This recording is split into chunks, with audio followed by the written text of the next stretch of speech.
உலகெங்கும் வாழக்கூடிய next gen நேயர்கள் அனைவருக்கும் வணக்கம். தற்பொழுது நாம் பார்க்கக்கூடியது சனி வக்ர பயிற்சி 12 ராசிகளுக்கு எப்படி இருக்கும், இனி வரக்கூடிய காலகட்டங்களில் என்னென்ன மாற்றங்கள்லாம் நமக்கு வரும், நம்ம எப்படி இருக்கணும். சனி வக்ர பயிற்சி அப்படின்னு சொல்லும்போது சில பேருக்கு ஒரு தடுமாற்றம், சில பயங்கள்லாம் இருக்கும். அதெல்லாம் கிடையாது. சனி பார்த்திங்கன்னா நேர்மையாக இருக்கக்கூடியவர். சனி கொடுக்க யார் கெடுக்க, அந்த மாதிரி இருக்கக்கூடிய சனி பகவான். அந்த சனி பகவான் பார்த்திங்கன்னா, அதாவது ஒரு தர்ம நியாயத்துக்கு கட்டுப்பட்டவர் சனி பகவான். அந்த ஒரு ரெண்டரை வருஷம் ஒரு ராசியிலேருந்து இன்னொரு ராசிக்கு வர்றது, 7 சனி, அஷ்டம சனி, நம்ம எல்லாமே சொல்கிறோம். நம்ம பிறந்திருக்கக்கூடிய ஜாதகத்தில் சனி எந்த இடத்துல ஸ்தானத்தில் இருக்குது, நீச்சமாக இருக்கா, உச்சமாக இருக்கா, எப்படி இருக்கார், என்னென்ன மாதிரியான சூழ்நிலையில் நமக்கு இருக்கும் அப்படிங்கிறதெல்லாம் வச்சு தான் பலன்கள். அப்படி இருக்கக்கூடிய காலகட்டத்திலே இப்போ நம்ம பார்க்கக்கூடியது அப்படின்னு சொல்லும்போது, ஜூலை மாதம் 13ஆம் தேதி காலை சனி பகவான் வக்ர சஞ்சாரம் பார்த்திங்கன்னா காலையில் 7:24 மணிக்கு வக்ர சஞ்சாரம்னு சொல்லுவாங்க. நவம்பர் மாதம் 28ஆம் தேதி வரையில் அநேகமாக இது இருக்குது. 7:26 மணி அளவில் காலையில் அந்த இது வரைக்கும் இருக்கும். அதுக்காக தான் என்ன சொல்கிறாங்கன்னா 138 நாள் அப்படின்னு ஒரு கணக்கு இருக்குது. அதுக்கு 138 நாள் சனி வக்ர கதி அப்படின்னு சொல்லக்கூடியது. இப்படி இருக்கக்கூடிய காலகட்டத்திலே இந்த மேஷ ராசியிலிருந்து மீன ராசி வரையில் ஒவ்வொரு ராசிக்கும் என்னென்ன பலன்கள், என்ன பரிகாரம் செய்து கொள்ள வேண்டும், எந்த மாதிரி சனி பகவானை நாம் வழிபாடு செய்ய வேண்டும், எந்த சனி பகவானை நாம் வழிபாட வேண்டும், எந்த ஒரு விஷயத்தினால நம்ம சனி பகவான்கிட்ட நம்ம வழிபாடு செய்தால் நமக்கு சீக்கிரமாக நமக்கு நல்ல விஷயங்கள்லாம் நமக்கு ஒவ்வொரு ராசிக்கும் நடக்கும் அப்படிங்கிறது எல்லாமே நம்ம முழுமையாக தெரிந்து கொள்ள போகிறோம். இப்படி இருக்கையில் இந்த மேஷ ராசி அப்படின்னு சொல்லும்போது, மேஷ ராசியிலேருந்து மீன ராசி வரையில் இந்த ராசி பலன்கள் சொல்லிட்டு வரோம் அப்படின்னு சொன்னால், இந்த ராசி பலன்கள் சொல்லும் பொழுது நீங்கள் ஸ்கிப் பண்ணாமல் பார்த்தா தான் சொல்ல வர்றது உங்களுக்கு முழுமையாக புரியும். சனி பகவான் மந்திரம் சொல்லிக் கொடுக்கும்போது அவர் என்ன மந்திரங்கள் சொல்லித்தரார், ராசிக்கு என்ன ரகசியமான மந்திரம் சொல்லித்தரார் அப்படிங்கிறது முக்கியம். ரகசிய மந்திரம்னு பேர். ரகசிய மந்திரம் யாருக்கும் நீங்கள் சொல்லிக் கொடுக்கக்கூடியது கிடையாது. இந்த வீடியோ பார்க்குறவங்களுக்கு, இந்த மேஷராசி உள்ளே போய் அந்த ரகசிய மந்திரத்தை கேட்பவர்களுக்கு ஒரு புண்ணியம். அதனால் அந்த ரகசிய மந்திரம் என்ன, அந்த ராசிக்கான ரகசிய மந்திரம் என்ன, நம்ம என்ன சொல்லணும் அப்படிங்கிறத நம்ம தெரிஞ்சுக்கலாம். வாங்க. மேஷராசி நேயர்களே, உங்களுக்கான சனி வக்ர பலன்கள் பொதுவாகவே இந்த மேஷ ராசி அப்படின்னு சொல்லும்பொழுது விரயச்சனி அப்படின்னு சொல்லுவாங்க. அதாவது லக்னம் அப்படின்னு நம்ம எடுத்துட்டோம்னு வச்சுக்கோங்களேன். ஒரு லக்னம், ஒரு மேஷ லக்னம், ஒரு மேஷ ராசி அப்படின்னு நம்ம எடுத்துட்டோம்னு வச்சுக்கோங்களேன். இதோடைய தாக்கங்கள்லாம் எப்படி இருக்கும் அப்படிங்கிறத நம்ம தெரிஞ்சுக்கலாம். பொதுவாக மீனத்தில் சனி 138 நாட்கள் வக்கரகதியில் பயணிக்க போகிறார். அதாவது ஆனி மாதம் 29 முதல் கார்த்திகை 12ஆம் தேதி வரையில். அதில் சனி வக்கரமடைந்து உத்திரட்டாதி நட்சத்திர சுயசாரத்தில் 82 நாட்களும், பூரட்டாதி நட்சத்திரம் குரு சாரத்தில் ஒரு 56 நாட்களும் பயணிக்கிறார். அப்படி பயணிக்கும் பொழுது வக்ரம் என்பது என்ன? சூரியனால் கிரகங்கள் தன் வேகத்தை இழக்கக்கூடியது வக்ர நிகழ்வு. அதாவது சூரியனுக்கு 9இல் இருந்து வக்ர பயணத்தை தொடங்க 5இல் வக்ர பயணத்தை முடிப்பது ஆகும். ஸோ இதுதான் அந்த வக்கரம் அப்படிங்கிறது. கிரகங்கள் தங்களது நிலையை மாற்றிக்கொள்ளக்கூடிய தருணம் அப்படின்னு கூட நம்ம சொல்லலாம். அடுத்ததாக பார்த்திங்கன்னா உத்திரட்டாதி நட்சத்திரத்தில் சனி வக்கரமடைந்து இயங்கக்கூடிய பாவகங்கள்லாம் எப்படி இருக்கும், பொதுவான அந்த பலன்கள்லாம் எப்படி இருக்கும் அப்படிங்கிறத நம்ம பார்க்கலாம். இதில் பார்த்திங்கன்னா தொழில் அப்படின்னு நம்ம எடுத்துடணும்னு சொன்னால், தொழில் மற்ற உத்தியோக நிலையில் சற்று பாதிப்புகளை ஏற்படுத்தக்கூடும். கவனமாக இருந்துக்கோங்க. தொழில் மற்றும் உத்தியோகத்தில், குடும்பத்தில் ரொம்ப அந்யூன்யமாக இருக்கணும். குடும்பத்தில் சண்டை சச்சரவுகளை தவிர்த்து சந்தோஷமாக இருக்க வேண்டும். பேச்சுவார்த்தைகளில் நிதானம் கடைபிடிப்பது நல்லது.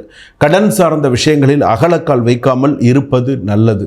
எப்போதுமே ஏதாவது ஒரு விஷயம் நம்ம செய்யும்போது, அதுவும் நம்ம சனி அப்படின்னு சொல்லும்போது நம்ம பயந்து செய்யணும். அவசரம் இல்லாமல் நமக்கு நேரம் சரியில்லையா, நமக்கு தெரியுறது இல்லையா, நம்ம எப்படி இருக்கோம் நமக்கு தெரியும் இல்லையா, அதுக்கு தகுந்த மாதிரி நம்ம ஜாதகம் பார்த்துட்டு நமக்கு எப்படி இருக்கணும், இனி வரக்கூடிய காலகட்டங்கள் நம்ம எப்படி இருக்கணும், ஏமாந்து போகாமல் இருக்கணும். முக்கியமாக பணம் கொடுத்து ஏமாந்துறது போகிறது, அகலக்கால் வச்சு ஏமாந்து போகிறது, ஒருத்தர் சொல்கிறாங்கிறதுக்கோசரம் ஒரு சில விஷயங்கள் செய்கிறது, பிறருக்கு ஜாமீன் கையெழுத்து போடுறது, வாக்குறுதி கொடுக்கறது, கையெழுத்து போடுறது, ஃப்ரெண்டுக்காக கையெழுத்து போடுறது, ஃப்ரெண்டுக்காக வந்து பண்ண வேண்டியதான். நான் வில்லன்னு சொல்லலை.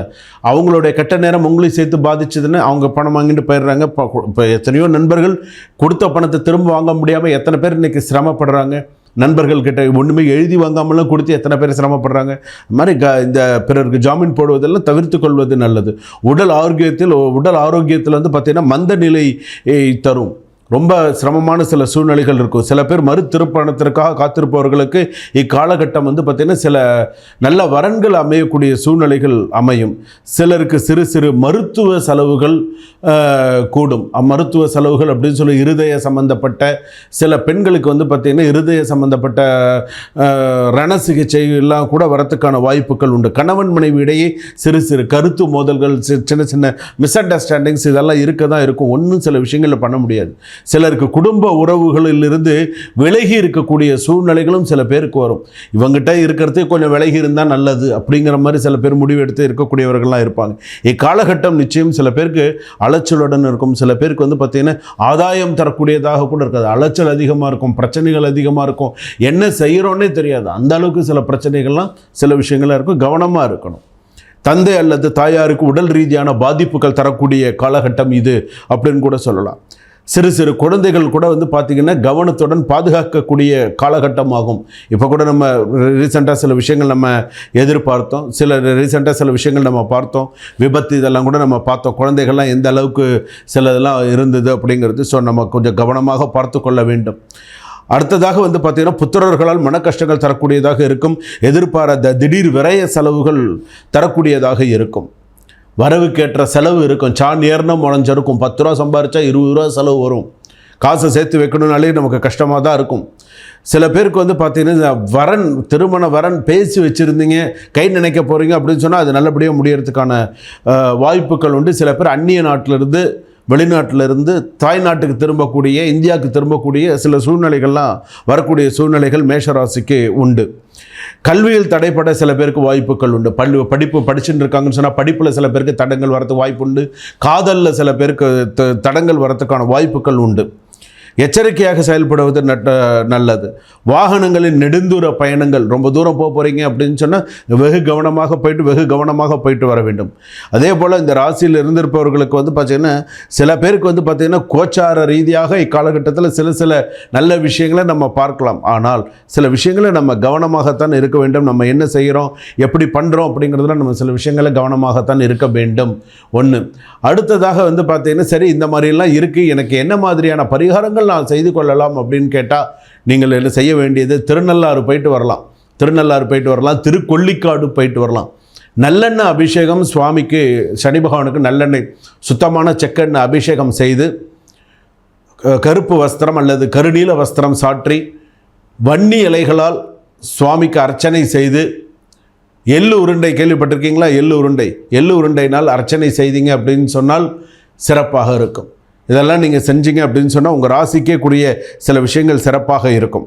இதெல்லாம் நீங்கள் பண்ணுங்கள். அதே போல் உங்களுக்கு வந்து நான் சொல்லிக் கொடுக்கக்கூடிய சில ஸ்லோகங்கள் நான் சொல்லியிருந்தேன். உங்களுக்கு என்ன ஸ்லோகம் சொல்லித்தரதா சொல்லியிருந்தேன். இந்த ஸ்லோகத்தையும் சொல்ல உங்களுக்கு நிறைய நல்ல மாற்றங்களும் நல்ல விஷயங்களும் கண்டிப்பாக உங்களுக்கு வரும். இந்த வக்கர கதியிலே நீங்கள் சொல்லக்கூடிய மந்திரம், மேஷராசிக்கான மந்திரத்தை நீங்கள் சொல்லுங்கள். சனி பகவான் மாதிரி இருக்கார் இல்லையா, அதற்கான அந்த வக்கரகதி அப்படின்னு நம்ம சொல்கிறோம் இல்லையா, அதற்கான மந்திரங்களை நீங்கள் சொல்லுங்கள். இதுதான் அந்த ரகசியமான மந்திரம். நீங்கள் சொல்லுங்கள். அதாவது சில மூல மந்திரங்களை நம்ம சொல்கிறோம் அப்படின்னு சொன்னால் நமக்கு நல்ல பலன்கள்லாம் உண்டு. உங்களுக்கு நேரம் கிடைக்கும்போது சொல்லுங்கள். காலையில் எப்போதும் பூஜை பண்ணுவீங்களே, பூஜை பண்ணும்போது சொல்லுங்கள். ஓம் ஐம் க்ளீம் சௌம், ஓம் ஐம் க்ளீம் சௌம், ஓம் ஐம் க்ளீம் சௌம்.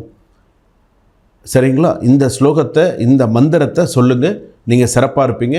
இது மேஷ ராசிக்கான பலன்கள். சுபம். வாழ்க வளமுடன்.